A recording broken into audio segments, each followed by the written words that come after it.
get started just because I want to make sure we sort of have time to get through everything. So thank you guys all for coming. Every year we do a spring clinic, and I think it was last fall, I wasn't sailing last summer, but there was some comment about crewing, and I thought, why don't we do a crew panel? More than half the fleet are crew, and so here we are. In the sport of sailing, and you all know this, it's a sport where recognition is often awarded in the name of the driver. And I think I just sort of made this point. I think it's easy to overlook that half, if not more than most fleets in town are crew. You have one driver and 1 or 2 or 3 or 4 crew. So I thought this would be a good thing to talk about. A favorite quote of mine, which I think you all have seen in the flyer. Oops, wrong way. I can't really see this. Is Dave Perry. It's damn hard to be a crew.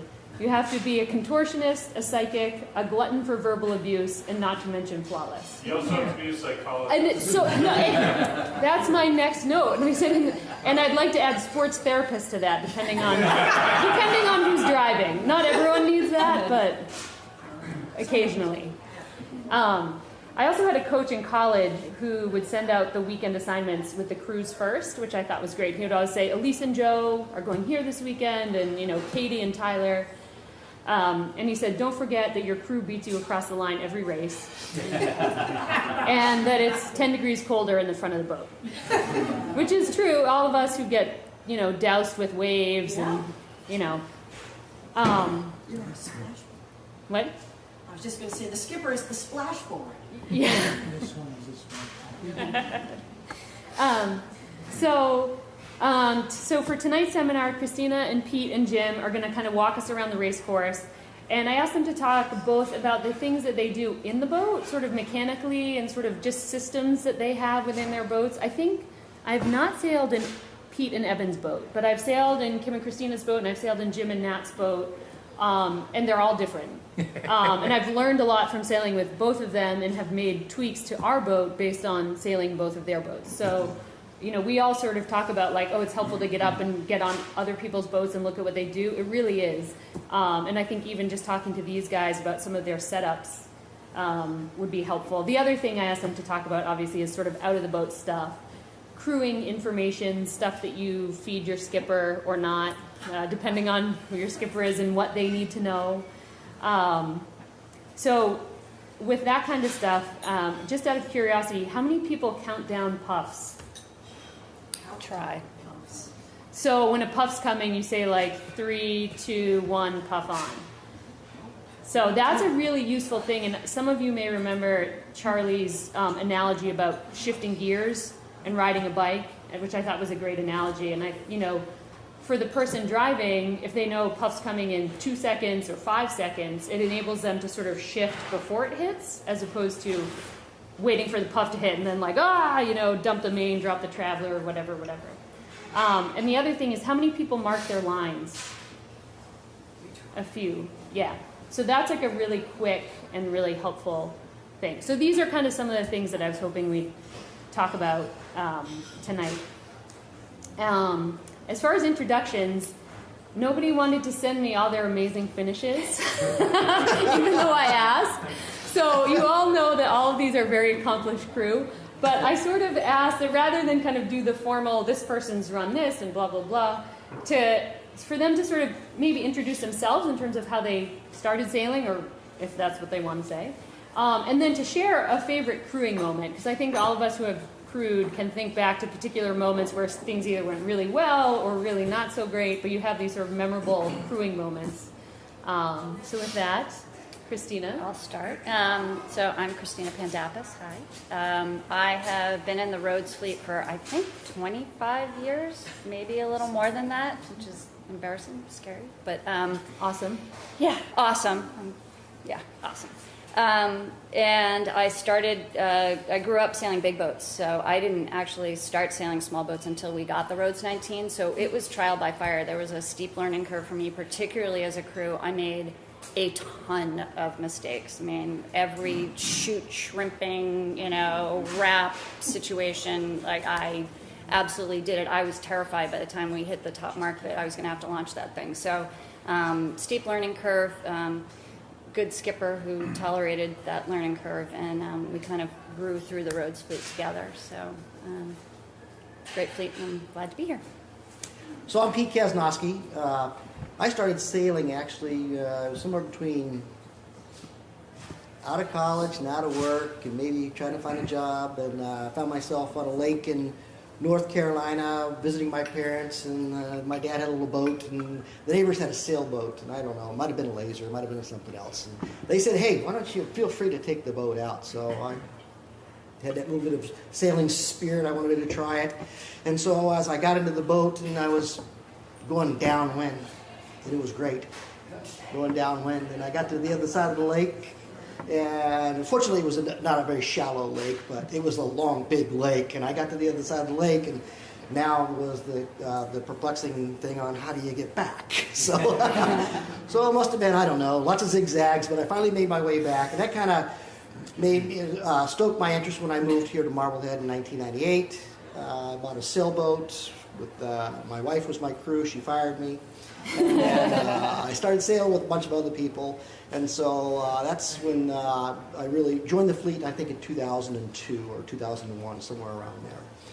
But one of the most memorable things I have to tell you about was a race that we were sailing in right out here in Marblehead, and it was we had 3 people in the boat, so I don't know if it was a sanctioned event or if it was just a lot of breeze that day, but it was Evan, myself, and my son Wilson. And so we're going to have to jibe the chute, and I'm going up to move the pole. And I, as you know, what's on the deck, but a sheet, right? And a sheet is round. It was like a log roll, and my foot hit the sheet, and I went right over the side. I went, and in the race, right? And so fortunately, this arm caught the shroud. Oh dear. And so I'm being dragged right now in the water, and I think that the pole and the boom are both on the same side of the boat now. And there comes Wilson, he looks at me, and I said, well, aren't you going to pull me in? so he went and he pulled me into the boat, and I don't know, I think we finished pretty well that day. If we didn't win that race, I'm going to embellish and say we did win the race, and that's my best memory of that. That's awesome. So I'm Jim Taylor. I just turned 70, which I'm having a hard time wrapping my head around. And I've been sailing for almost literally all that time. I grew up on a river in New Jersey, and my family still has a summer house in Rhode Island, and boats were always part of it. So I don't ever remember not sailing at some level. And then I design sailboats for a living, of course, which helps out in the science end. Had Rhodes for 2 different Rhodes 19s, again for a really long time. First one was I think about 1980, and sort of a lot of that time sailed irregularly, off and on. One of the best things that I did along the way was both skipper and crew, especially when and that I sailed together a lot. And for a while we would switch off. You got to sail 2 races in a row if you won the last one. That was fun, and you learn way quicker about how both jobs work that way. That was really good. In the last number of years, I've crewed only, which also is a good thing, because when you just concentrate on the one, you get that much better at the one. I'm looking here at a list of stuff that we put together over time that we call the dope slap list. But that was, once you concentrate on one of the 2 jobs, then you each have it's more key or bubbles to the top. What things are important, and you're more organized about it all. Done a lot of big boat sailing too, like Christina, and one of my favorite crew memories in Rhodes 19s was not too long ago. Going downwind after having done a bunch of big boat racing, getting towards the Lord Mark, pushing the spinnaker up, getting up trim to go upwind, and the chute is still up. And it's because, well, when you're in a big boat and you're in the back of the boat and you're swimming Maine or something, the front half of the boat gets the vinegar down. It's like, oh, that's neat. Wasn't smooth driving ever, but it could have been worse. Anyway, that was one thing I remember about Road 19. So, yeah. Oh, the screen's gone blue. Sorry, guys. Oh boy. All right. Actually, do you mind putting my password in? It's really tricky. It's sailing. Password. Matt already announced this. Matt Lindblad announced that to the entire membership when I was doing the slideshow and sailing end of the awards, or end of the year sailing awards 2 years ago. There we go. And one more. All right. Great. So, as I mentioned, we're going to kind of start. I'd like to start with, actually, before we're on the water, the rigging part of it, and then just kind of walk ourselves through the race course. I was originally thinking that we would hold questions till the end, but because we're kind of a small group, I think we can actually make this a little bit more of a discussion. So if you have a question, raise your hand. So I'm going to start with rigging, and this might sound silly, but there are some people, I think with you and Nat switching off, my guess would be that either of you could rig any part of the boat, potentially. Yep. But, so my first question is for Jim, and who rigs what in your boat, and are you interchangeable? And the reason I ask this is because when you're sailing, what if something breaks? Do both people know how to rig both things and all of this stuff? An important question, because things break on roads. Yeah, we definitely are both keyed into rigging. We can show up here and on the trailer and be rigged in the water in an hour. I think you guys are you guys have the award, I think, for like coming in We've got a whole 5 routine minutes that's down. before and, Tires screeching. yeah, it's awesome. I've used Nat by telling him, by saying that I'm a boat concierge. Yeah. Where I actually do a lot of that work, but and he shows up to sail on Saturdays. But It's good work if you can get it. It's great, yeah. we both are very much aware of how the thing goes together. Yeah. And we're pretty organized about setting up the same way each year, because all the rust stains are in the same place for rigging tension and that kind of thing. One thing that on that front, and I thought you were going to talk about rigging kind of on the water before the start, before you're racing, but another thing that Charlie said several years ago, which I really like, is he said that you have to learn to play your own fiddle. And all of our boats are different. They're rigged differently, but some of them are just fundamentally different. I mean, the first Road 19 that I had was 892. That thing was, the whole boat was rock solid. I don't know why. It was nothing flexed, nothing moved.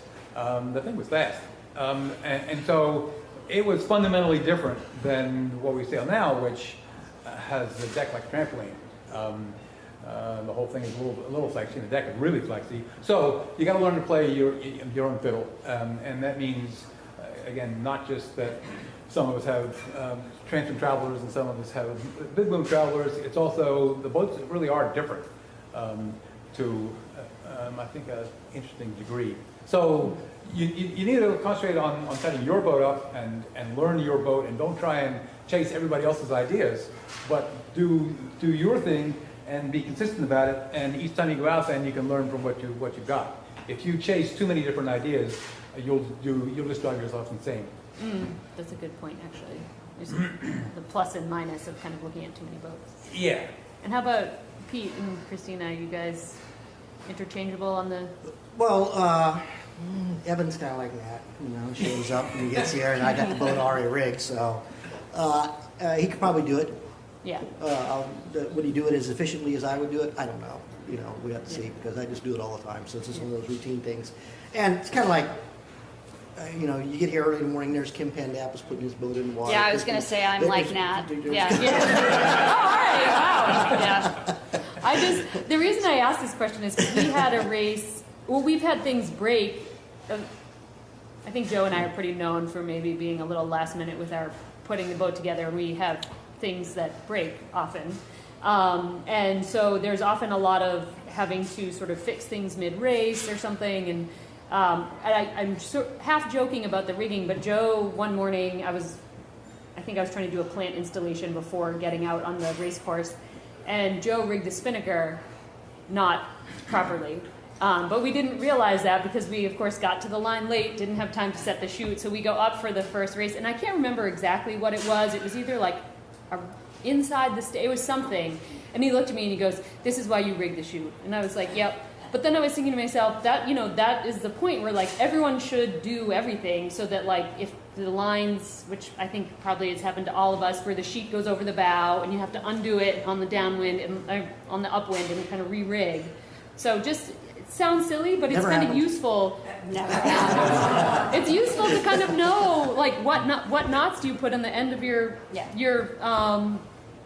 spinnaker sheets, and how do you attach, you know, people do that differently, but make sure you know how you do it on your boat so that whoever is doing it on your boat is doing it the way you want it done. One thing that, you know, you're talking about before the boats go in the water, one thing that we 1926, me, should be more careful about is checking out things off season that might blow up during the season. Kim's really good at that. Yeah. I've not been a particularly Yeah, infamous and lucky exchange was we're taking the boat out of the water for a reason, I can't remember why, early, and Mike Lane walks by and he says, "Have you looked at your backstay or something?" And he looks at it, and the backstay at the masthead going into the swage, there were like 2 strands of the 19 left. Not good. They hadn't done tailing one more day probably if the backstay goes. So you have to be careful with that stuff. Rusty spots. You need to think through a lot of this stuff. And one of the things that worries me the most actually in our fleet is boats are ancient, and the keel bolts on a lot of our boats are ancient and sketchy, and some of us pick up our boats from the keel bolts. Yeah. And that to me is, you need to think about that, and you need to look at it pretty carefully. Our keel bolts, as far as I know, are original, but at least our hoist arrangement has 2 legs, so it's picked up in 2 different places, and the thing is attached to a bracket, so in order for it to break, it has to take the whole keel floor out with it. But it's something I am sort of aware of, and it's something that I think at the fleet we need to be careful of, because a lot of those bolts, if you actually took them out, you'd be shocked at what's left of what started out as a 1/2-inch bolt. So, So there are a lot of maintenance sort of things that some of them are safety oriented, and some of them are just looking for things that might happen before they happen. Yeah. Sorry. So I just wanted to add another thing. So if you are the person responsible for primarily rigging your boat, it's always good to get somebody else to check it out, and you should always check out what somebody else has done before you leave the dock, just to make sure that everything's clipped on in the right direction. So Yeah. that's just my advice for you as crew who go out there and do that. If your skipper rigged it, just check it out. Yep, especially the spinnaker. Yeah. Yeah. So pre-start. Christina, can you tell us a little bit about your pre-race? First, I packed the routine? beer. Yep. I'm joking about that, but actually, sort of our pre-start starts before we even get to the club. So, looking at Predict Wind and AccuWeather, at least 2 different weather apps to sort of compare the 2, talking about what we think is going to happen during the day. I also, and I highly, highly, highly recommend this, and Kim does it too, we keep a log. So we get off the water, and like Sunday morning, we type up some notes about what happened. And so based on the weather conditions for the day on the apps that we're looking at, I'll go and the tides, I'll go and look at, what's happened before, previous races. The way we log it is wind direction and tide, that's the way I log it, the two sort of, and wind speed. And you get a lot of information. It just sort of helps you kind of wrap your head around what your game plan for the day might be. And then things like making sure I have my watch, like no joke, because I'm the one on board that. I have 3 now. Yeah, and making sure that our radio is in the bag and charged. So I take those things seriously as crew. Those are my responsibilities. I'm going to be the one with the timer. I've got to have a working watch. And then once we get on the water, how many people, like, on your way out are you already, looking at, if you have a chance to sort of go upwind on the way out, are you already sort of looking at your numbers on each board? And I mean, it really, as soon as you can start to go upwind, you should start, registering that, writing it down. Pete actually has a great system for keeping track of that, and we copied it. We've changed it a little bit where we do it on top of the deck, but as soon as we get out to the race course, we're going upwind, as pretty much like trying to do a full weather leg, getting as much tacking in so we can see what's happening on both sides. We're looking at the current on lobster pots, but also, how are we getting set when we're on one board? Those are the kinds of things that we're dialing into right away. We absolutely always set the chute, because I have, and I do rig the chute, by the way. I'm not a complete diva, but I have, screwed things up, or there's been a twist in it. I mean, it happens. So we set it, we practice some jibes. We're getting dialed in and getting comfortable, because, when you're in your pre-start, by the time the gun goes off, you really want to know where you're going, what your game plan is based on what you've seen. And those are sort of the key things that you want to be looking at. As soon as the race committee drops the mark, I'm looking at where they dropped it. Are there gates? Is there one farther upwind than the other? We're starting to sort of talk about this stuff already. One of the greatest tips I can give you is we're super lucky as a fleet that we have a fleet starting in front of us, and we have a fleet with really good sailors starting in front of us. So we watched the J70s. What side of the line did Judd line up on? No, seriously, where's Shred going? What happened after the start? Did they get a shift? We thought it was oscillating. Did that, come to be? We like have them sort of showing us the way, and as crew, I take responsibility for like being the keeper of the information and reminding the skipper, like, oh, remember that happened, with the J70s. Do we want to go that way? So I kind of have to be the angel on the shoulder, and that information that we gathered pre-start is what I use to continue to inform our decision making when we're talking about it on the race course. So, Anything else you guys want to add to that? Well, for us, the pre-start is a lot of data collection, right? It's a lot of going up, finding somebody to go upwind with, just to see what your boat's doing that day in comparison to what everybody else's boat is doing. Personally, on our boat, I mean, my mast is a noodle, and it bends so many different ways. And I've been sailing it for such a long time that I have gotten a feel for how to adjust the mid-stay sag on the mast to match whatever the conditions are on that particular board. So the adjustment on one board on the lower may be different than the adjustment on the board on the other side on the lower, depending on how you're moving through the waves and where the waves are coming in and what you're going to be set up for.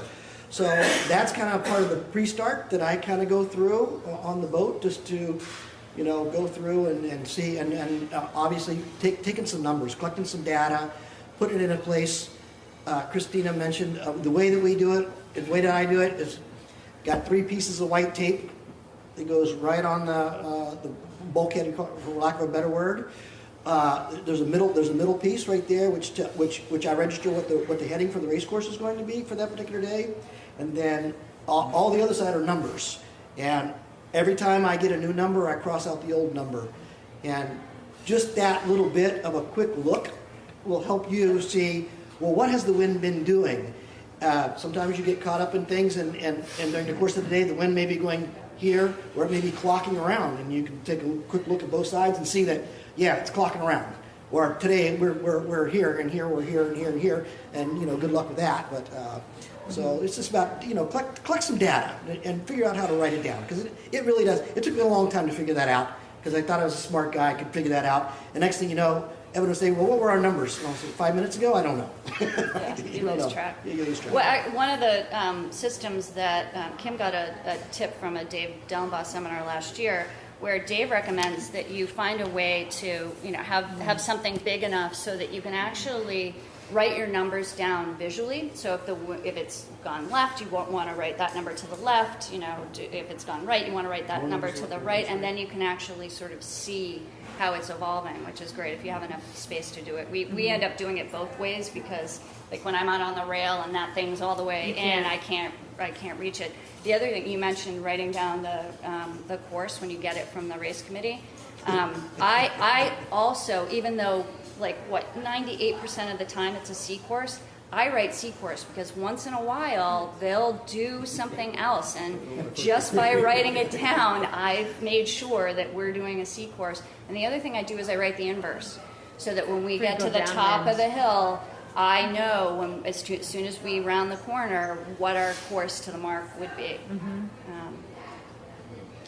We one of the things we talk about pre-start is kind of tune into everything you've said is the one should do with Ben Richardson. Because Ben is one of the most religious. When he shows up to a regatta that matters, like race week, and proceeds to school us, one of the reasons that he is so good is that he comes out early. He does do the whole beat. He has all those bits he's done, and we're too lazy to do that very often. But it is one of the key parts to getting a good start. I agree with lining up with somebody before the start. That's really helpful. You definitely need to do the current homework. If you can, when you're just sailing, if you can squeeze an extra half of a tenth of a knot out of one of these boats, you're a hero. You're doing really, really well. But then we sail in current that's like a knot. So going really fast and not being tuned into the current, that it maybe is twice or maybe 3 times the difference between setting your boat up well and not setting it up well. It just means you're not in the game. So trying to figure out the current, which is not easy, but at least you got to do the homework. Matters a lot. From my experience, the current out by Halfway Rock pretty much goes towards Gloucester all the time. No matter whether it's coming in, going out, it goes towards Gloucester, unless it's been a big northeaster or something. It's always gone that way. I have no idea why that is. Well, I have some idea why that is, but it's not very not certain enough to talk about. But then inshore, further in, then sure. Then it goes in and out of Salem Sound. So it's a big area of water that has to fill and empty. So in closer, past Halfway Rock, out past Satan's, it does vary. It goes in and out, and you have to figure out where it is, when high tide is, when it's going to shift, all that stuff. That's one thing I think that we do pretty well. Look at the lobster pots. They definitely tell the story. Look for the wake on the lobster pots. That will help you a lot. And also, when you set your shoot pre-race, because you're all going to do that now. Are you getting set? And same with when you're going upwind. Pick a lobster pot to sight, and how are you getting swept on the course? Yeah, that's, I think, my personal goal for the summer is to try to figure out. I remember Judd was talking about something, and he was like, and then there's the current. You got to figure out the current play, and I was like, yeah, I do, because I grew up sailing here, and there's times where I'm like, I get it, and then there's times like to your point where you think your boat speed is good, and then you tack, and you're like, what? Where did it? What? Current. And it's a current thing, and it's it's an issue, especially when you're talking out by Halfway Rock. You see it on the ley line, but it is certainly tricky. We could probably do a whole seminar on that. Yeah. But starting. So Pete, do you want to talk a little bit about the start? And I got a lot of game notes. plan? I got a lot of notes on the start, right? And sticking to your game plan or not sticking to your game Yeah, I'll plan. let you know. and- Yeah, I got that in here. So, All right. so number one was, preparation for the start. Obviously, get the course. Make sure you got the course right? Because you want to know where you're sailing and what you're sailing. Because if you get to the top mark and you happen to be first and there's no one to follow, and you go, oh shit, what's that about, right? Where do I go now? And how's had that that going to work, happen. right? Yeah. We had those moments, right?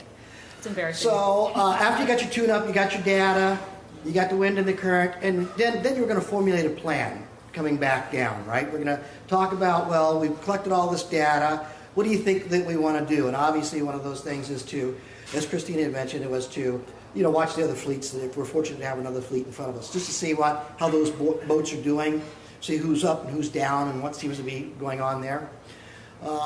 And then at this particular point, I like to check all the other strings on the boat, right?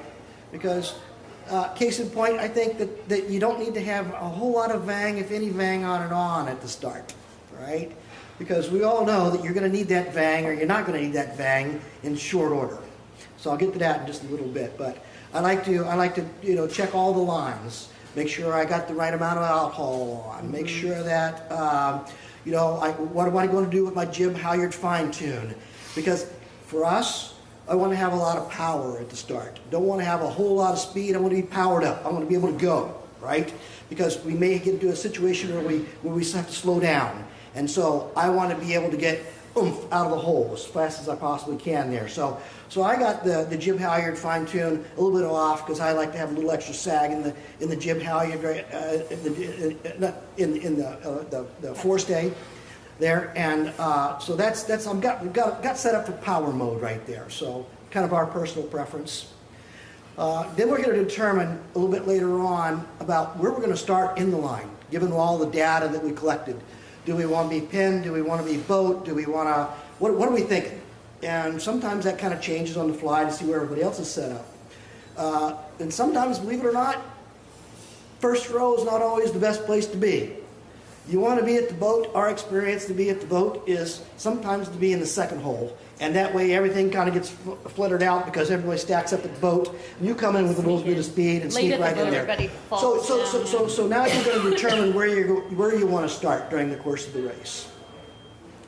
So then at the start, we start racing at the warning gun.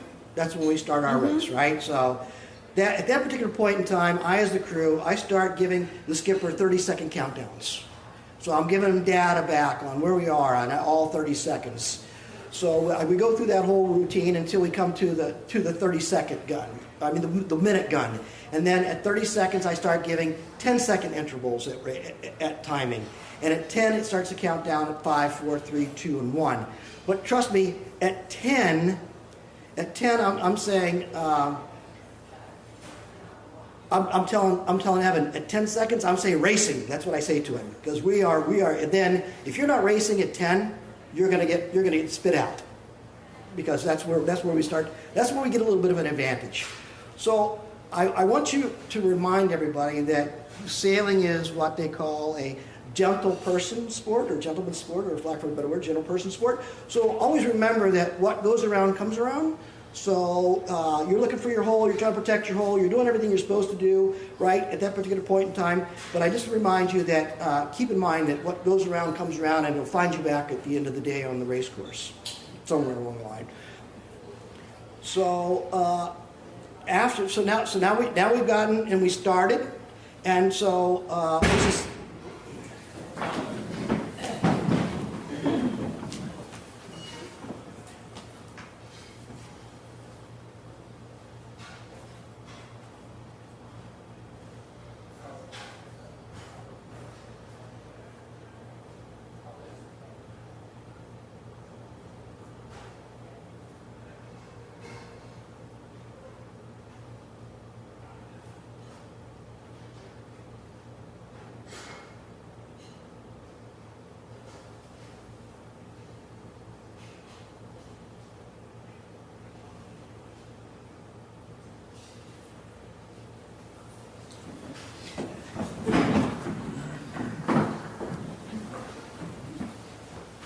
That was the gun. That was the gun, and we started. Oh, my shit. So now, I timed that perfectly. so now we're off. Oh, we're on. Now we're either OCS, and if we are OCS, Radio. you got to have your radio, and you got to communicate to your skipper at this particular point in time. And you either tell him, first off, you tell the skipper how wonderful they're doing at this particular point in time, because it's going to pay off in either or situation. Because if you aren't over OCS and you got a good shot, that's a really wonderful thing. But if you are OCS, then you got to tell them really how wonderful they are, because you got to figure out how to get back, and they're going to need all the confidence they can to get you back in the race at that particular point in time. And hence, this where the tensioning of the string comes in, the vang, right? Because if you have to do a crash duck on any boats for whatever reason, that vang, if you've ever had that vang on, well, you know you can't duck, right? It's going to pull you right back up into the boat. So the vang is off until actually we get into a little bit later on off of the line in our boat, because we need to have that opportunity so that you can get down and duck another boat. So here we are after this place right here, and this is what I'm going to call eat or be eaten, because this is the point where you're either going to make hay or you're going to give ground up. And so if you are in a situation where you're out and you got your bow out just a little bit, having your bow out a little bit in this point in time is a very crucial part of your race, because if you get bow out and you hold your position, somebody's going to have to get out from your bad air, and it's going to cost them attack to just get back to clear their air. So you've just extended on them just a little bit. So all about your crew, helping you out and making sure that you're going fast. And now the crew is at this particular point, if you're in a good position, I start changing gears. So I've gone from my jib head stay. I've gone from, I may go from out of power to I want to go to point. So I'll use my jib halyard fine tune to kind of reel that in just a little bit. So now we're getting a little bit more point. And that may cause me to have to go in a click or two on the jib sheet, right? So now I'm kind of helping the boat go up. And if we're not, then we have to make a decision. If we're in a bad spot, then the skipper has got tunnel vision at this particular point in time. They're going, oh shit, we're in a bad spot. Oh shit, we're in a bad spot. What's going on around us? And the last thing you want to have to happen, because it's happened to me before, is that your skipper just decides I got to get out of here, and pushes it over. And there they are, right there, right? And so as the crew, you need to be telling them, okay, we can't go yet. And when we do go, we're going to have to duck 3 boats, and then we have a clear lane. And that's the type of information that you need to tell your skipper at that particular point in time to prevent that, oh shit, vang's on, I got to duck 3 boats, and when that's not happening, and you end up hitting somebody. So, Yeah. So I think that. So don't make a bad situation worse at that particular point in time. Let them know that, hey, it's going to be okay. You're great. And we're going to duck 3 boats, and we're going to be out of here, okay? Yeah. So that's kind of what happens in our start sequence. I mean, I think that's good. And one of the things when you were talking about kind of 10 seconds we're racing, and then where exactly you are in terms of being over or not, I feel like, and again, I'll let you guys speak, but quickly, I'm always telling Joe, like, how many boat lengths from the line. Some of our best starts have actually been, especially like race week, where we have a lot of boats on the line. There's a good midline sag in this fleet. And so there's a lot of times where I'll be like, you're really close, and sometimes we're over. And Joe gets upset, and I say, I'd rather be over a few times than never, because otherwise you're too far back. But kind of running the line, it's tough, because often where we sail, there's nothing on land to really point it to, but just having a sense of where you are on the line and kind of knowing where the pin is, knowing where the flag is, that is a really important thing. And I guess, Jim or Christina, who's next? David Curtis, who's not bad at this game. Yeah.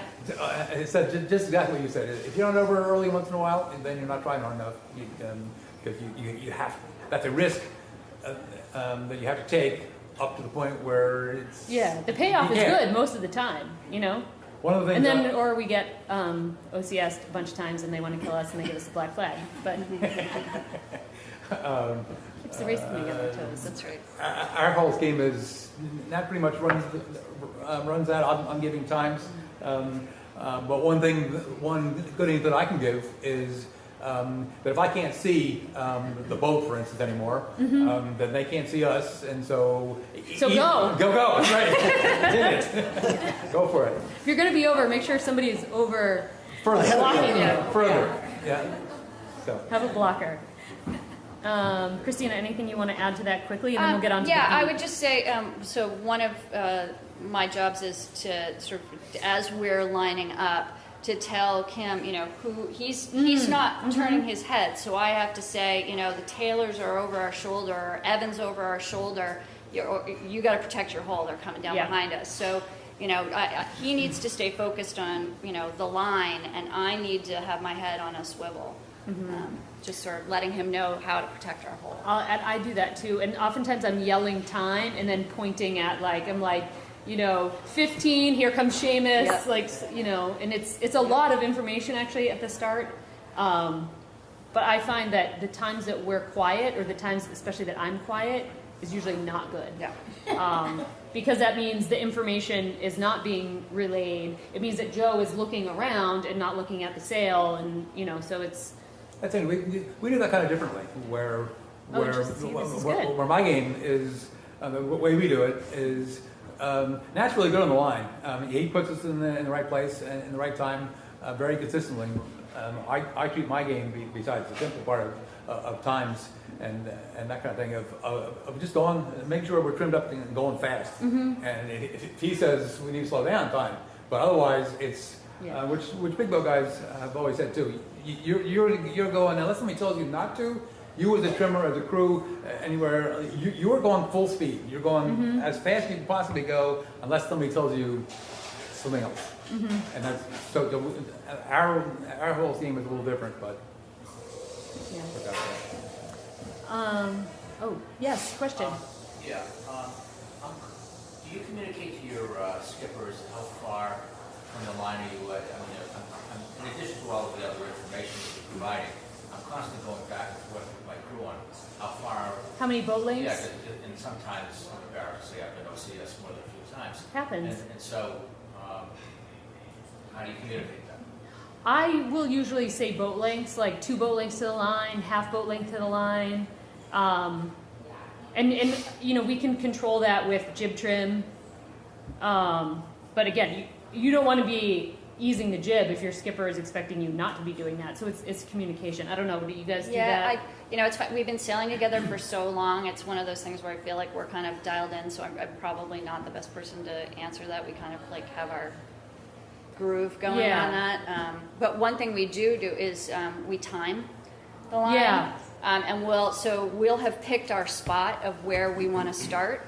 And if we can, depending on, you know, the traffic, if we can actually practice that a couple times before, you know, the warning gun, we will do that. And so I'll have a sense of really time how far. I'll say, you know, we should be 30 seconds from the middle of the line, or and you should add a little bit of time when there's more traffic because there's going to be more disturbed air. So it's a sense. And even if you're not dead on, what you're doing is you're giving your skipper something to anchor to, and you're giving him or her some confidence, which is, you know, a big part of your job. So That was something I just started doing when I started sailing with Will Bailey, and he always times the line. And I, you know, starting, I guess, at Cleon and then college racing, we never really did that because it was all such short course racing.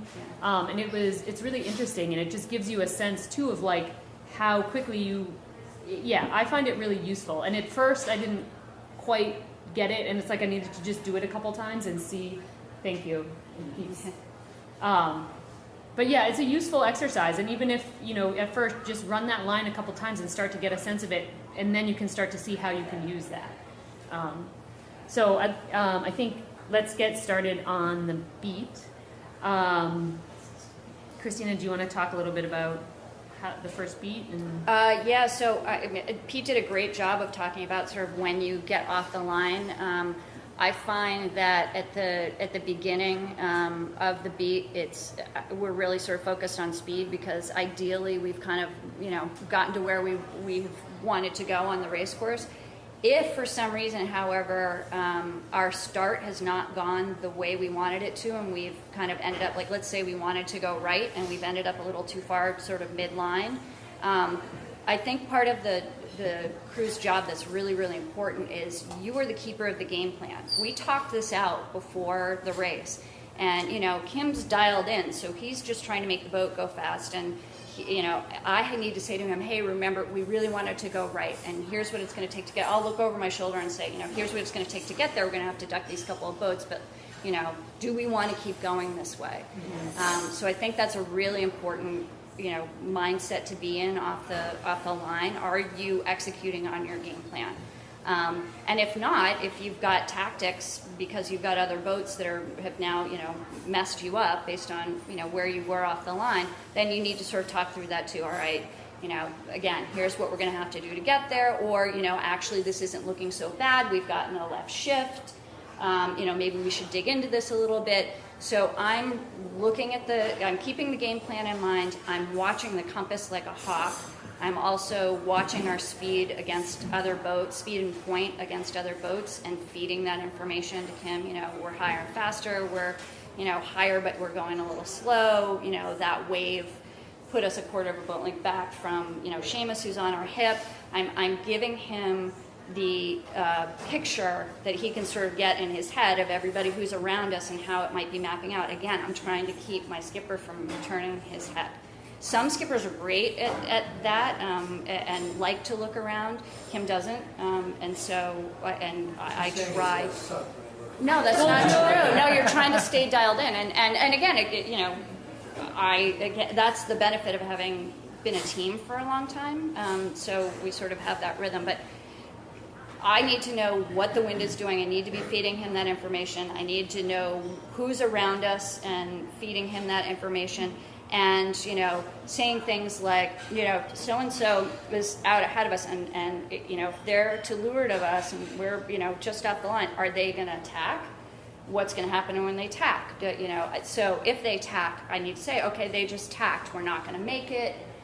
We wanted to go right. Maybe we should lead them back. You know, keeping the game plan in mind, feeding my skipper the information. Those are, and keeping the boat going fast, always judging our speed and point against other boats and making adjustments is sort of my key role as crew, and continuing to gather that data and write it down. And hike. Yeah. one way or the other. All while doing all that. All while wearing heels and going backwards. Yeah. I didn't have that in my notes. We never have to. Yeah, I think, you know, one of the things that I think Nat and Jim switching driving and crewing I've probably driven, I don't know, maybe 5 or 10 roads races, maybe not even 10, maybe 5. And I think one of the things that was really apparent to me was just how critical that information is that you're being fed, because when you're driving, you're watching those telltales on the main, or at least me as an inexperienced driver, I can't look around because I'm going to head up, or I'm going to head, it's just, if I can get that boat moving, and with the roads, if you're moving, don't stop. It's really hard to get it going again. And so it's driving. I had, I think, one race in particular, Karen was crewing for me, and I kept being like, where are we doing? How? She was like, can you just watch your telltales? You're fine, like, you're lifted. And I kept being like, where are we? And she's like, you're in second behind Kim. And I was like, what? Like, how'd that happen? And she's like, can you just drive?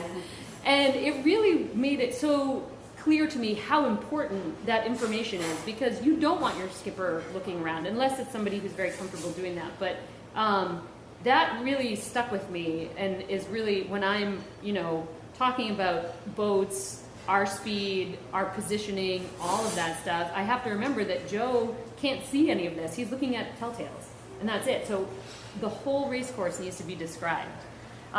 If you haven't had a chance, and I don't know if we would ever do a crew race or something, but I would love for everyone to get a chance, even if it's maybe not during a race, just driving out or driving in, to just kind of get that sense of what it's like to be focused on those telltales and not looking around, and and relying, and ask your crew, like, what's the information that you want to know, right? And I think it helps you as a crew to understand that information and why it's important. To Try feed to the doing a skipper. jibe as the skipper. Oh yeah, yeah. Then you'll really I've fallen understand, over a yeah. couple times doing that because we have a really short tiller. That's hard. Should we move on to the weather mark? Jim, you want to talk about approach to the weather mark? And I think I sort of put you guys here because we changed our system for setting our chute based on how you guys do it. So I thought, just if you want to kind of maybe talk through your approach to the weather mark and then kind of your mark set.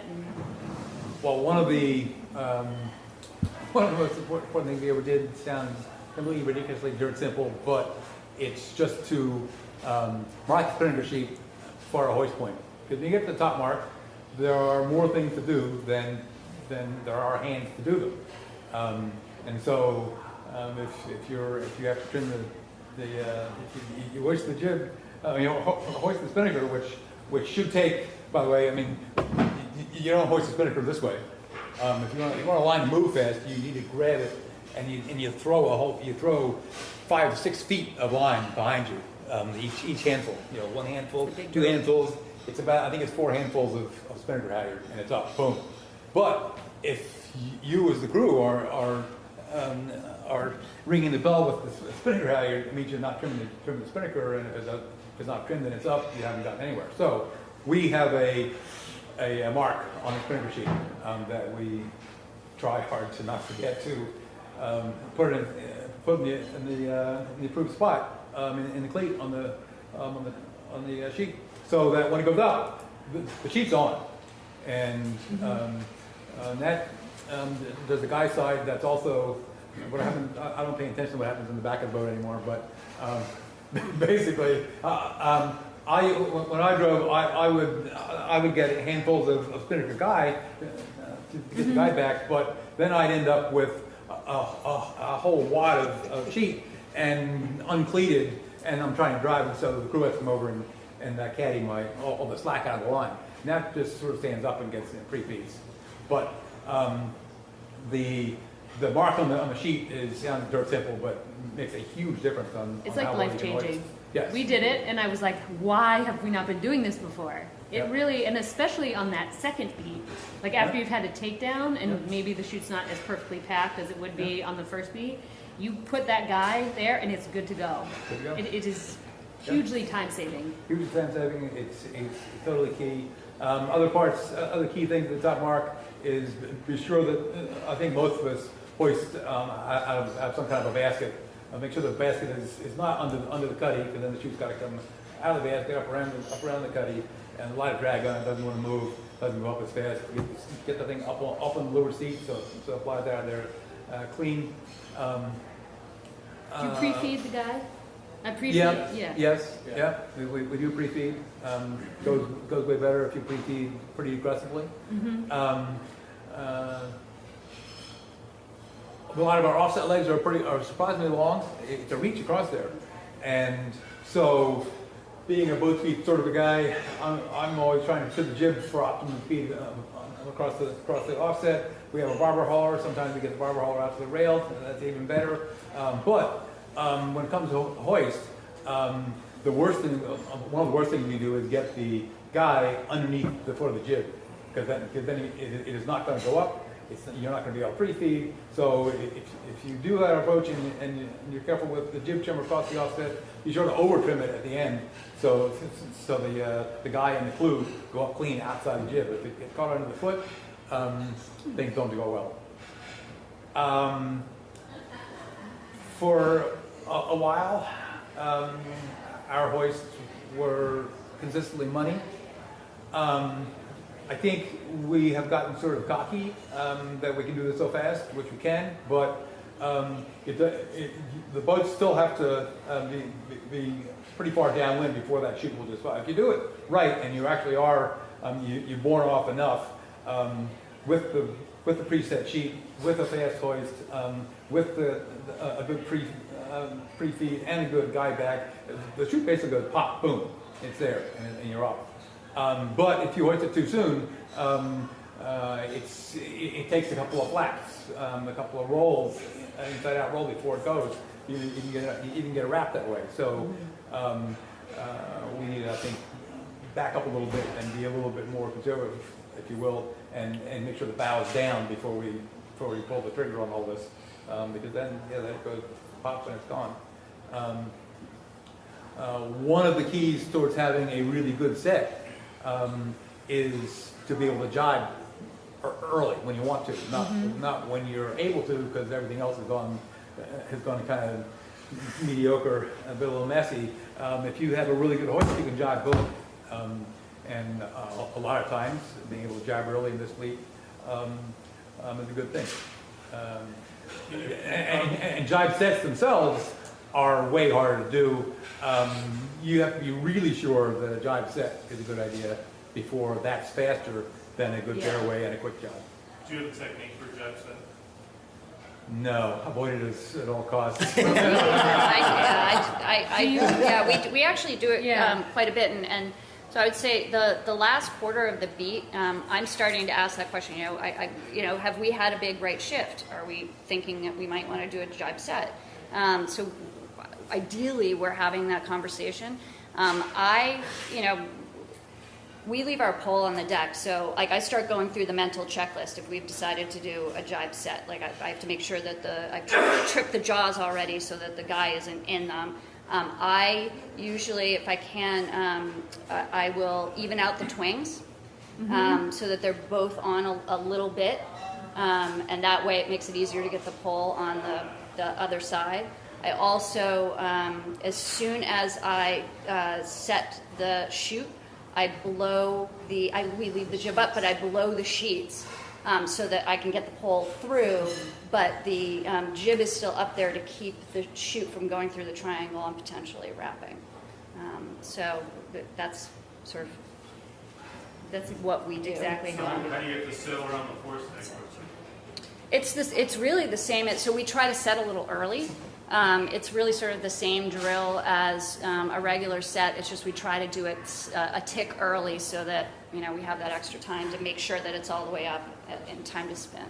So have you pulled the whole chute around to the starboard side, or are you still? Yeah, so it's up and No, I mean when you're hoisting. Hoist without the pole. we hoist without the pole. No, Yeah, I get that. And then I just set it on the. So you're hoisting with the chute still on the port side, Yep. port rounding, Yep. and you just have it up and We up and we jibe it without the. It's jibing without the pole as I'm going Yeah. up there. Yeah. Yeah, And it's leaving the jib up with the sheets off, is key because you want to keep it from backing in and potentially starting to wrap around that. So then the pole goes up before you take the jib down? Yes. Pole goes up before you which And is why you have to blow the sheets. Yeah, the time you do it and you don't blow the sheets, you remember. Yeah. This is why it's really important because you get up Yeah. there and you get stuck. Yeah. Yeah. And then So- you're pushing against the jib, which is not. Or you're attractive. turning around and reaching back and swearing Yeah. and trying to undo the sheets. Yeah. Christina, you should talk about your knots because getting it around the head Yeah, without so- a pole is hard. So this is a Rick Myers trick, but a lot of you have the plastic, tubes that help with this. We don't have that, and so we used to just sort of tie a bowl in, and that would the knot would catch. And what Rick taught us is to go through the clue twice. So wrap the sheet and guide through twice, and then do a stopper knot on what will end up being the outside. Yep. So the only caveat, and it works like a charm, it's awesome, until you have a situation where it goes under the bow and you've got to get it off quickly because you've got to rerun it, which has happened to me once or twice. So that is the one caveat, so don't let it go under the bow because if you have to rerun it, that makes it extra hard, especially if it's a windy day because that knot gets really tight. It gets Those hard to knots undo. are It does. Really knots are hard an to issue.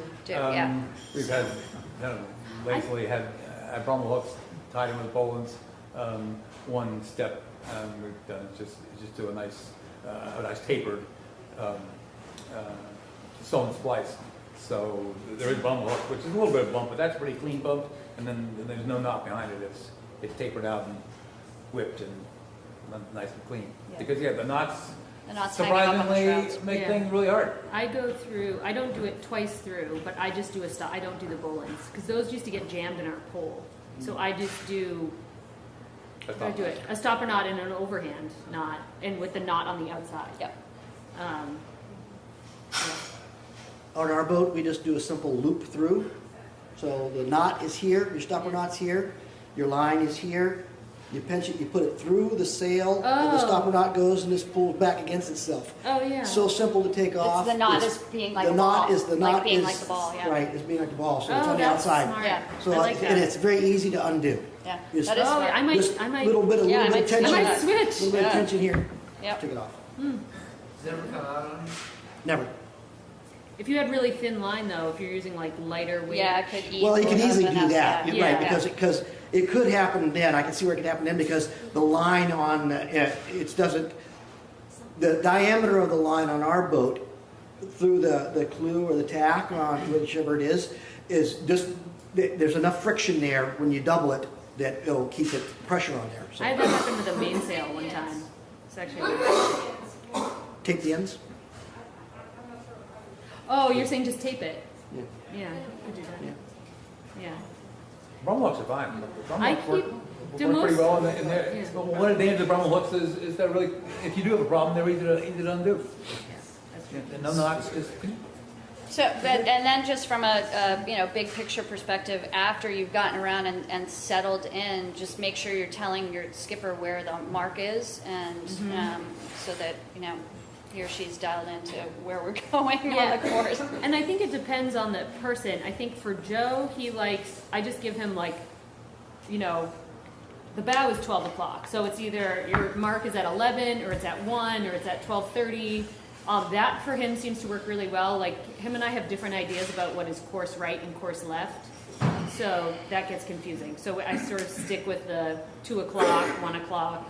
That's why I like 11 having o'clock. the number written down because I Yeah. can't always see it with the chute there. So at least I can look at the compass and I can say, we were supposed to be at 120. We were doing 140. So we know sort of Yeah. where we are. We do the math in our head. I'll give him numbers and he's like, is that up or down? So that's how, but again, it depends on who you're sailing with and kind of what they like. So I guess, I think we could talk a little bit about the run Sure. and then if other, let's do that. And then if people have questions. Yeah. Lure marks. Yeah. Yeah. Well, Lord- so Lord Mark- if we Don't have say Lord time, Marks. if we have time, actually, do we want to focus on that? I wanted to make sure we had time to get through everything, but we're actually kind of right on schedule. So maybe we'll spend a few minutes on the run and then talk about lured marks. Sure. Yeah. The most fun So part of it. So now here we are. We're hoisted. We're going downwind with no twists, right? If Perfect set. Perfect judge set. if there are twists, change positions, right? Or actually, this is a good tip. Drop the halyard. Yes. Drop the halyard a foot, Yeah. and then give a yank on the guy in the sheet, and it usually will spin out. Change positions. Okay, so at first thing, remove the twist because that's not fast, right? We know that that's not fast, so you got to figure that It's out. not photogenic either. Yes, right. So now we got to get into fast mode when we're going downwind, right? So you want to check your sail, use the crew. It's your spinnaker. You own it. You need to make sure it's up there flying. This is your glory right here, right? This is what you live for because this is where you're gonna. Hopefully, you're going to make sure that you're going fast. So I like to make sure first thing that the tack and the clew are kind of even. Right, because your pole could be up too high, and you're way up here, and you're not. So you got to check all that. Your topping lift needs to be adjusted. We have they call it a 4-guy. I just call it the hard downhaul on the pole, and I make sure that that's on because I don't like energy is your friend, and I don't like to give any energy away. So, I'll just leave it at that. In this point in time, if you got a pole floating around, you're giving up energy. So, on our boat, that's what we like to try to do.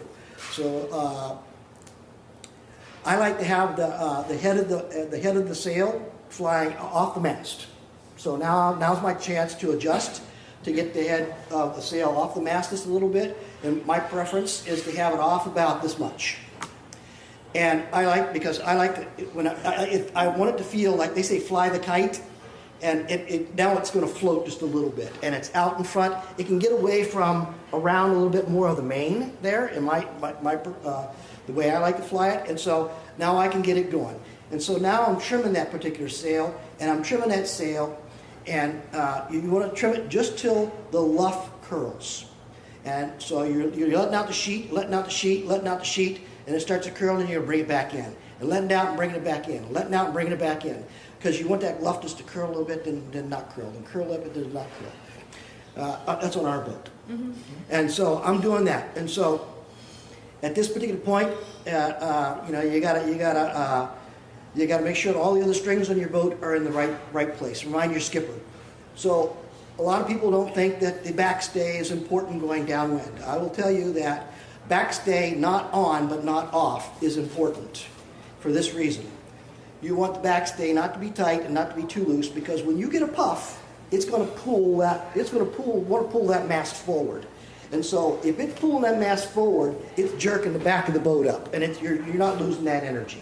So I say that, you know, make sure you got we fracculate, and we got a little bit of backstay. I remind Evan, just a little bit on for me. Come on. You always say take the slack out of it. Take the slack out. So I'll always say use the backstay so I can frack, and then take the slack out. Then take the slack out, right.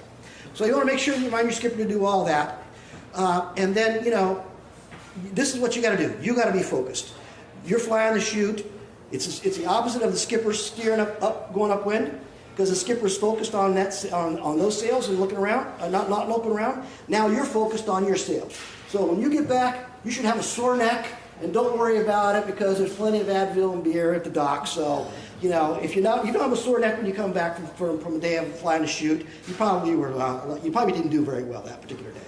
I don't know. That's just what I say there. So now's another time to remind your skipper just how wonderful they are, but also remind them that you're going so damn fast because you're flying this sail, right? So let me see. I got something else in here too. Oh yeah. So now we're coming down to the bottom of the run, and about 1/3 towards the mark, we start asking for more data on, okay, what's the game plan? Where do you want to go now? So that's about the length of time that we start communicating about which side do we want to go, which leads into... Couple things on that I figured out over time. We figured out one from Cindy Smith, which I think fits right into you're getting to shoot away from the boat a little bit. Yep. It always seemed to me that a pole pretty square. These boats go almost dead downwind most of the time, so I always thought the pole squared back pretty hard, mid-road protected area, which I think is probably true. But actually getting the chute away from the main a little bit is better, and you're letting your height off a little bit, which gets part of that going. And I think again, Cindy Smith trimmed enough for me. It's like, hey, you know, she likes this. So the pole's a little further forward than you think it ought to be, or than the square. So protected area may be going down, but I think it's getting the chute away from the main. That's key. Fracculating really hard, I think, is key. The boats are faster when the mast is bent forward and the chute's forward. Weather heel is good. I can't see anything going downwind. I see almost nothing from the time the chute goes up to around the bottom mark. I don't see anything because I sort of have to stand up to get our weight where we need to get it. And so I have one hand on one sheet, the other hand on the guy. I'm playing them all kind of constantly all the time, and I can't see anything. I have to bend down to see under the chute. Can't see a thing. So all the discussion has to be from his eyes, and then our discussion. And another thing is fore and aft trim matters a lot. So the boats are slow when the transom's buried. When you're going slow, and so weights forward up to some certain speed, which is hard to identify, and then you're slow because the bow's dug in too deep, and you're not using the whole length of the boat. So it's kind of since you can't see either one of them, we kind of use the sound as a key. If the stern's gurgling, the bows needs to go down. If the bow's noisy, you got to move weight back, and it probably changes over at somewhere around 10 knots of true wind speed, I think. Less than that, and you want to be forward, and more than that, Yeah, that's you in start my coming head. back. Yeah, exactly. To your point about the pole and where the pole is, this is going to sound really silly, but remind your skipper that they should like to trim their main downwind. I think sometimes Yep. people start looking around and blah blah blah, and like the main's just pressed against the side stay, and like maybe that's right, but maybe not actually. And so like that's one thing that like sometimes Joe will be like, oh, can make sure you remind me to, and it sounds silly, but like that's a big sail, and you might as well be getting the most out of that. So you're trimming the chute and just making sure that, maybe the main needs to come in a little bit, or just Look at both sails. Yeah. And also talk to your skipper about pressure, especially yeah. That's good. on That's good. light air days, because you're trying to work low, or you're trying you're trying to go faster than the guys around you, and if you're losing pressure and you're slowing down, you are the bellwether. You've got the sheet in your hand. You're feeling the puffs and the lulls, and you're you driving need the to be boat. talking to the skipper and say, good pressure, you can work down, going light, and so that you're, That needs to be- scalloping downwind and making the most out of it. And they That don't- needs to be a constant conversation. Constant Yep. conversation. More than upwind. Yeah. Downwind, you have to have the conversation going all the time. And the other thing I'll say is when it's blowing hard, just a tip, you were talking about, letting the halyard out a little bit and to get the chute forward. We don't do that anymore for personal. I think that the chute oscillates a little too much. It's just our personal preference. But particularly when the air gets up, I find that is, and there's lump, It can be a little bit it will start to really swirly. oscillate. So then I would take it up. But the other thing is, if it's particularly breezy, just to keep the chute under control, I will twing down Swing down more. for sure. Yeah. And that's one time I was talking about putting the pole forward in kind of the conditions we see most of the time. But among the ways that you keep the chute steady is you oversquare the pole when it really blows hard, because that just stretches the foot out. It can't roll around as much, so you do oversquare when it's blowing really hard. And you twing down Twing down both to sides. leeward, yeah. Twing And down, yeah, you twing probably down take to all the leeward. slack out of the halyard, so Yeah. so the chute can't start. So it doesn't start Start that. pivoting around. Yeah. Yeah. You don't want that. Leeward mark? I know we've sort of touched on a lot of this about like coming into it. I think we always, and I think, and you guys can comment on this or not, most people that I sail with are like, no, just wait, just another second. And you're like, we're going to be taking this chute down upwind if we wait another second. And so I usually kind of start that conversation like, okay, we're this far from the mark, like, we're going to start, I'm going to think about putting the jib up. And it's like, no, wait. But just starting to think about that. And so that's in our boat, kind of, I start that conversation. And there's times where Joe says, no, wait, and I do. And there's times where I'm like, not waiting, and I just put the jib up and get going. So I don't know if, how you guys all do. Or you have a How many question? boat lengths are y'all from the mark when you're starting to think about? Totally depends. Yeah, it What depends pressure? on wind speed. Yeah. Pressure, yeah. Well, And what else is And around traffic. you, too? And traffic. Yeah. If you're going in a lot of traffic, you're much better You're gonna off be- doing an early yeah. drop. And yeah. That One of was the- going to be my point, is that you will suffer more from doing it late than Yep. early. Yeah. So you may give up a half boat length or something like that, but if you wait too long and it turns into a disaster, it would have been worth it to take it down a half boat length Yeah. earlier. But Depending on- as you're getting into the zone, for sure. Depending on where all the other boats are, it may be an advantage to take it down and go slowly. Yeah. Because you need that space. Well, if you want to get most important behind things instead of being outside somebody, or Yeah, you know. yeah. You have to go outside. You don't want to go the wheel all the way around. Right. You want to wheel up. transit. Yeah.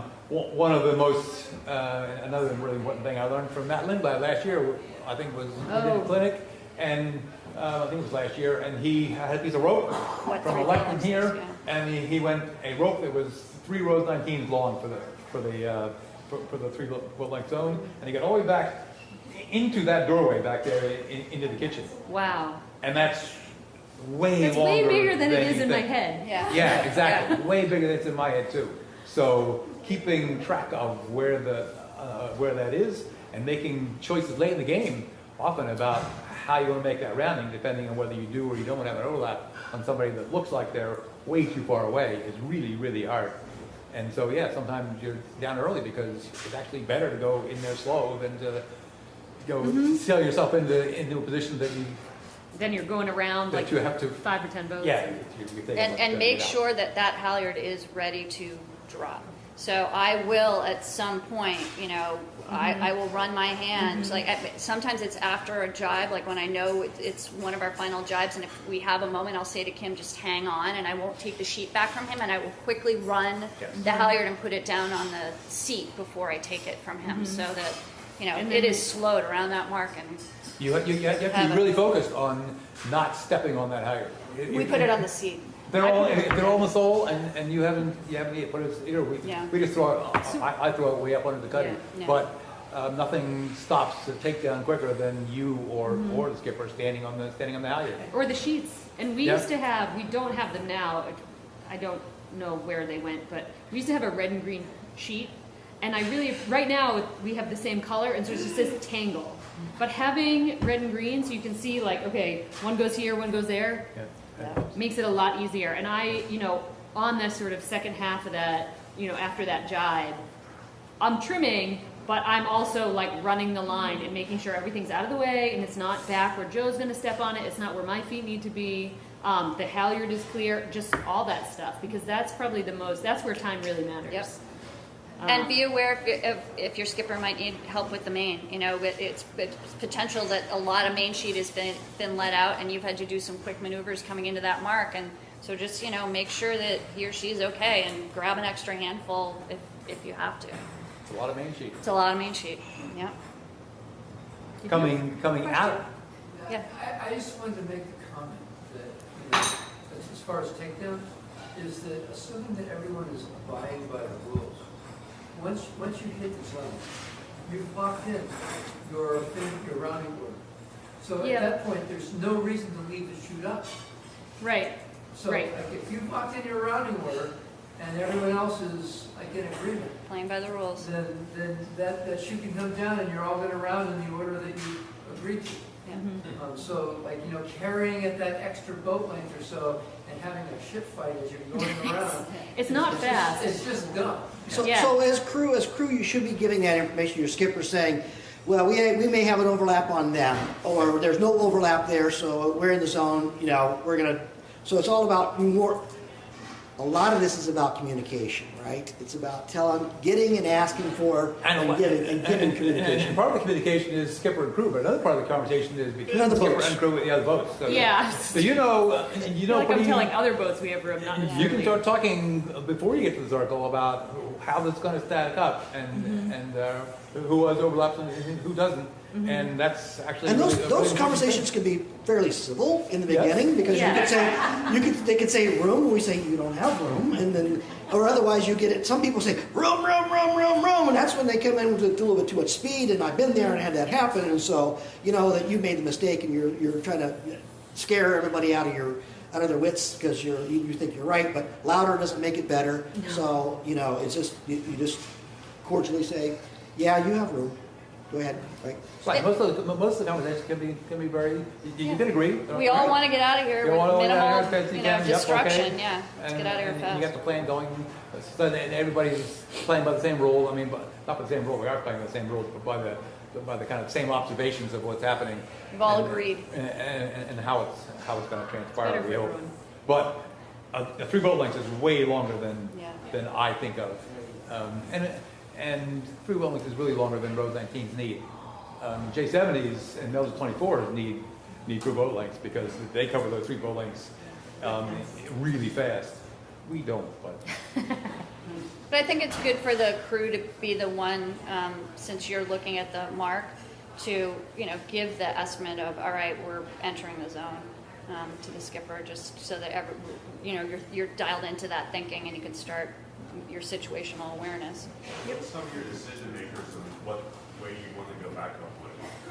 So that's a great question. We were talking about that again, like, you know, the last quarter of the beat, again, last quarter going downwind, you know, oh, the left side really paid last time, you know, that's where we want to go. Yeah, so we're talking about that the last quarter as we're setting, especially if there are gates. If there are gates, you actually have to start that conversation and before you reach sort of halfway down the leg, because now you're setting yourself up for one gate or the other. And to your point, you mentioned before the start. Yeah, before the checking start, out which one may further be upwind. upwind. Yeah. Which one is actually closer. That's part of why you make the choice. And then there's those weighing those decisions where you really thought you wanted to go to the left gate, but there's like 12 boats there and there's 2 at the right gate. So like, all right, is it worth, we know we want to go left anyways, so do we just, do this? Or if we want to go right, do we go to that gate and then Yeah, and so then you're having the conversation of we're going to round this and we're going to attack right away. But then you're also, as you're going in, saying, hopefully the skipper's saying, this is going to be a jibe, douse, round the mark tack. Like we've talked through the 3 moves that are going to get us around the mark, or we're going to hold. And you also want to, knowing whether or not you're going to hold there is important because if you're coming out, like say behind 2 other boats, you're going to want to make sure that you're trimmed to get as much height as possible so that you can live there. Which is why So you sometimes- need to be on the same page. That's one of the reasons you go in. You can sometimes choose to go in slow. So, Yep. you So you get a little you have space behind the guy. space to- yep. You're going upwind when you come out. Yep. One mistake is easy to make in the heat of the takedown and the hoist is to remember that you've been going downwind with the rig fracturated as hard forward as you can do it. So if you hoist a jib, you have to be really, really careful that you're not hoisting it with the rig forward, and then when you come out, you have a bone-tight headset, which is Yes. never fast in Rose 19. Yeah. Yeah, So we you can't- have, we so you can't have, do that 'cause you they're have to be attached. sure to hit that mark on the jib halyard, and not just pull to when it stops. Mm-hmm. 2 different things. I actually, and this sounds funny, I say it out loud as I'm doing it. So it's like frack off, twings, and for myself, it's just the way I go through it. It helps me if I say it out loud. I remember to do each step because it's a lot as a crew. It's a lot of little things, and if I don't, then it's like we'll be going. It's the same. We'll be going upwind, and it's like, oh, whoops. Yeah. That's why we're so slow. Yeah. Yeah. So again, kind of figuring out, I guess, what works for you too. Yep. And then the other thing, as soon as we've settled in after we've rounded the mark, again, I'm in data collection mode. I'm Where are looking at we? where are we compared to the last time we were on this board. Yeah. Martha. Yeah, sure. I have a couple of simple questions.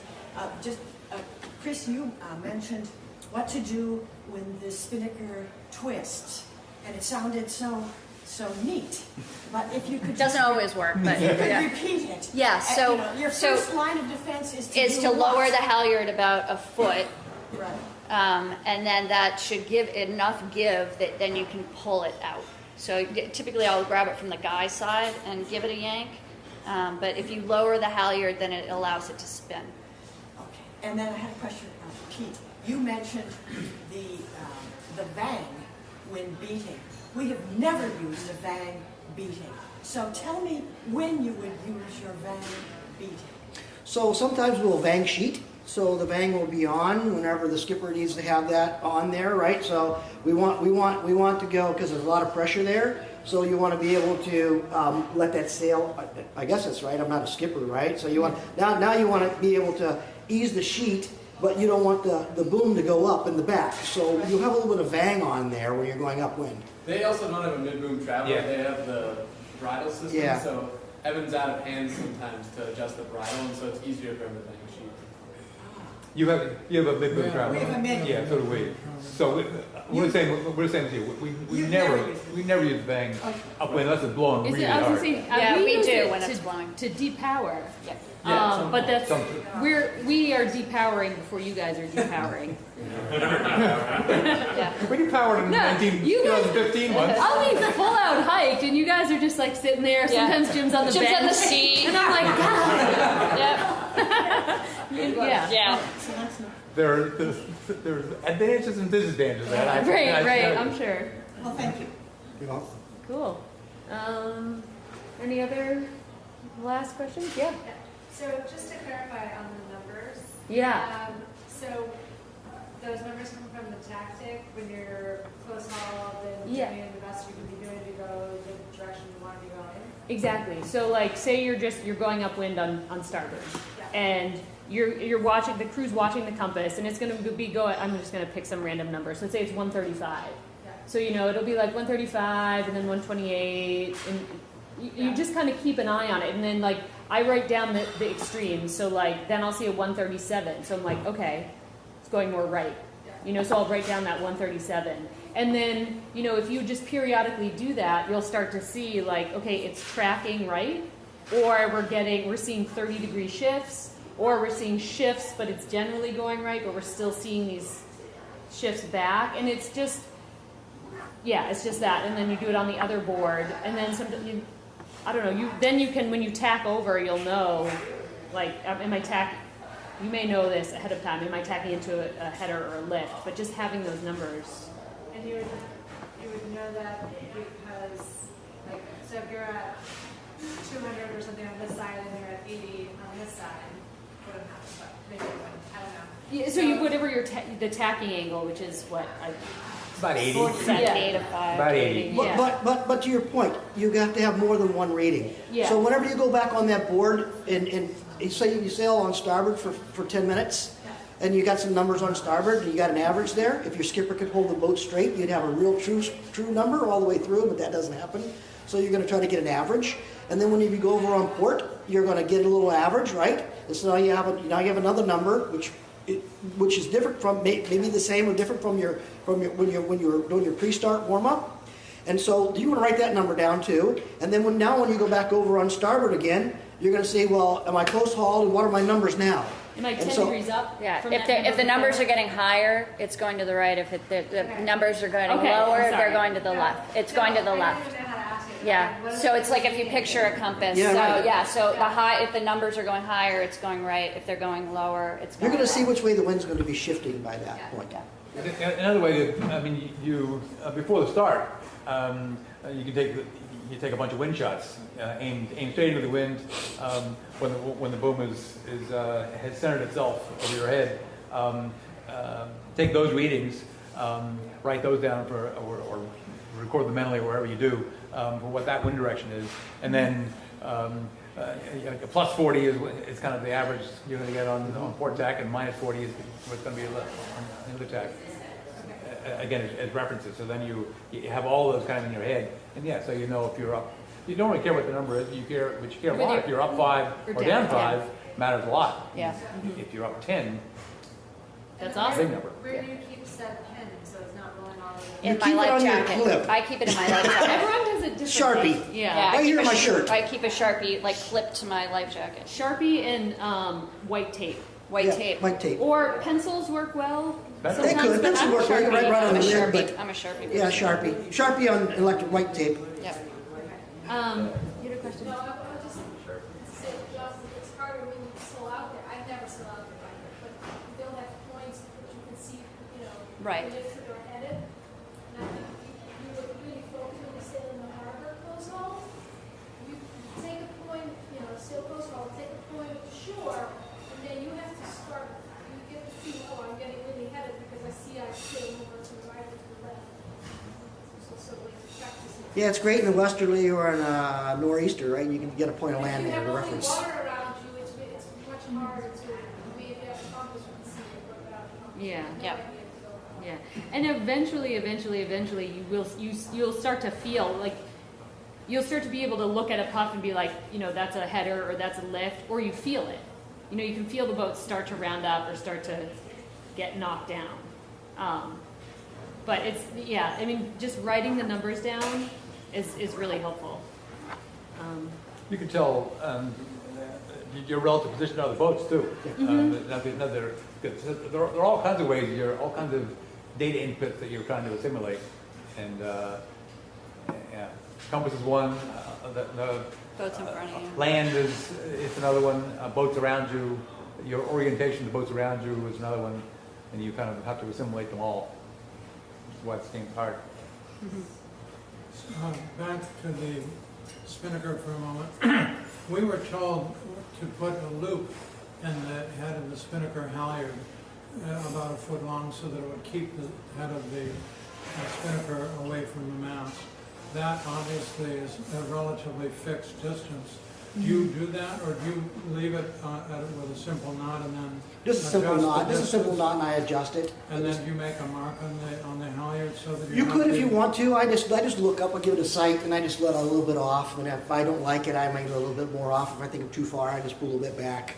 It depends on Do the you mark the wind. spinnaker halyard? No.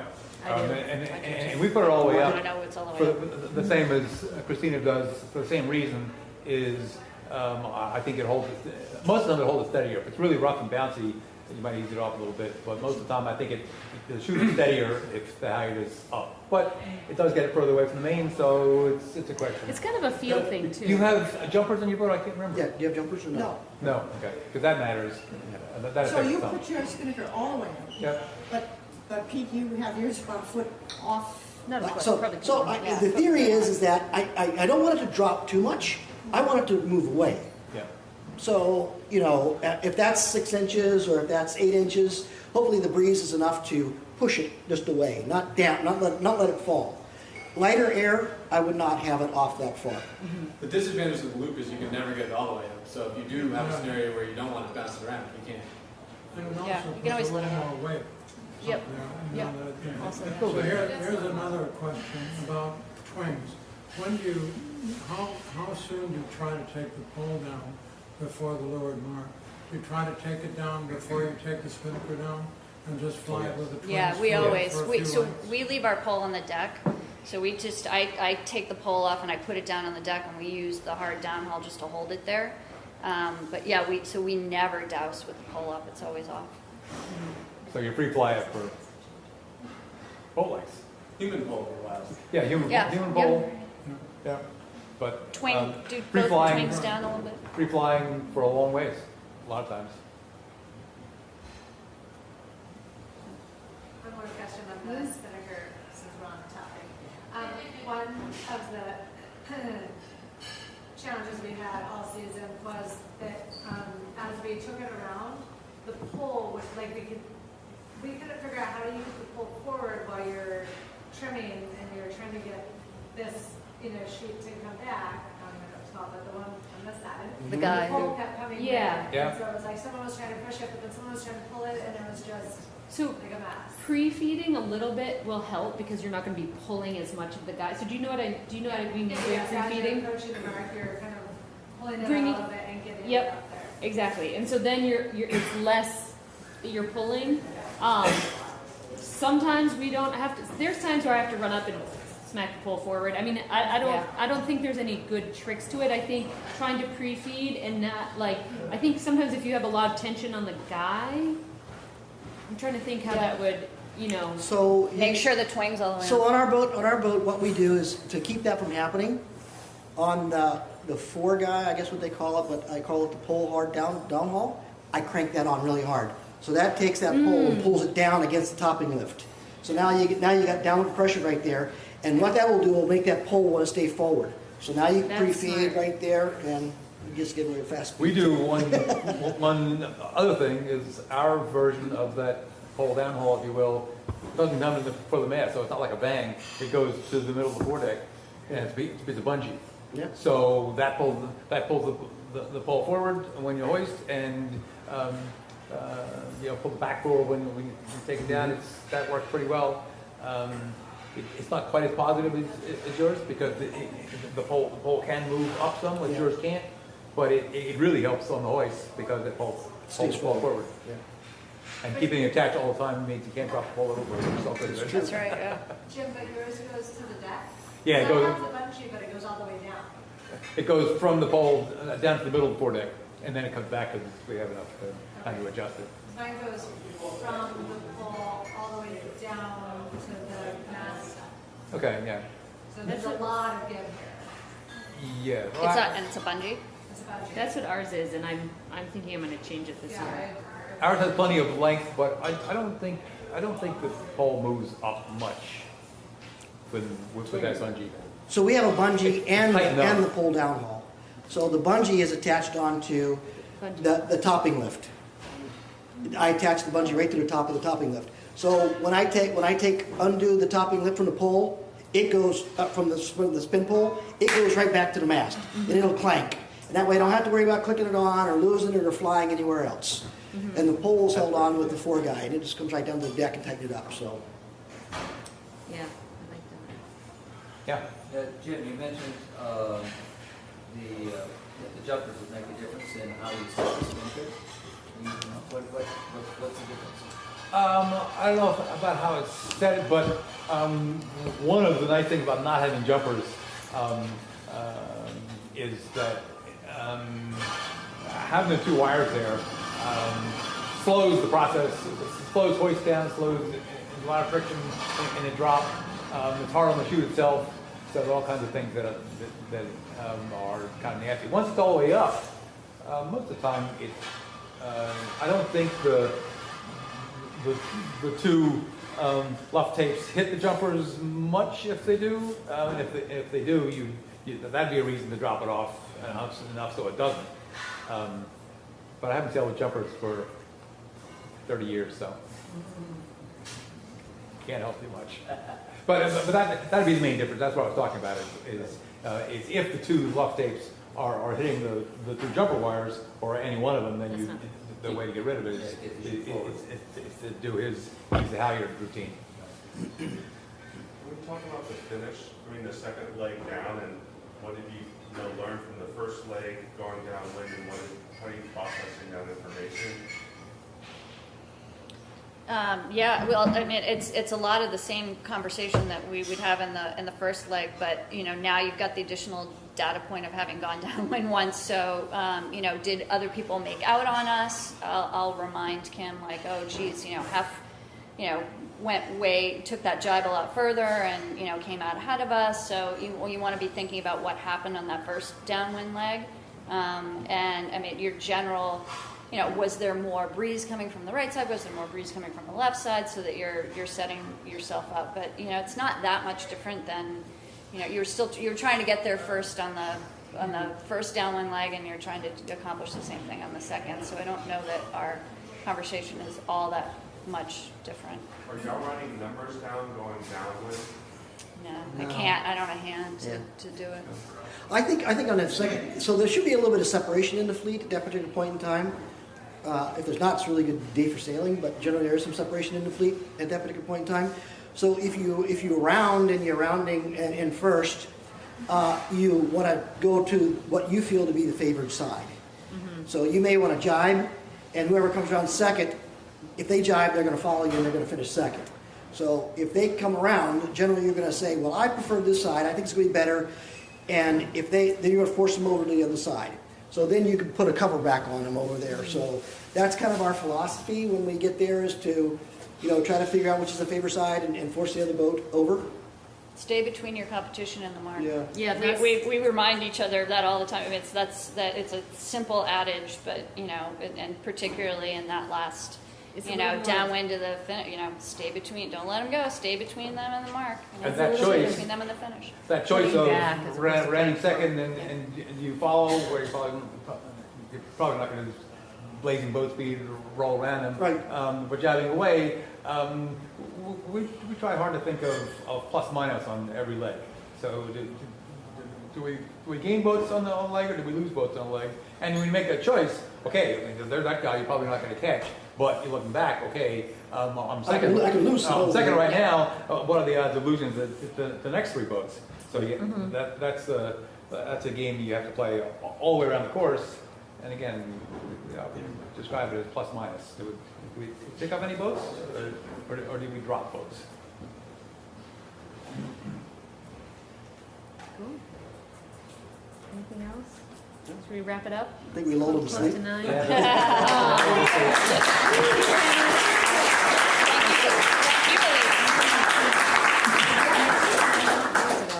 Pete, tell me about that now that you put. Okay, so on the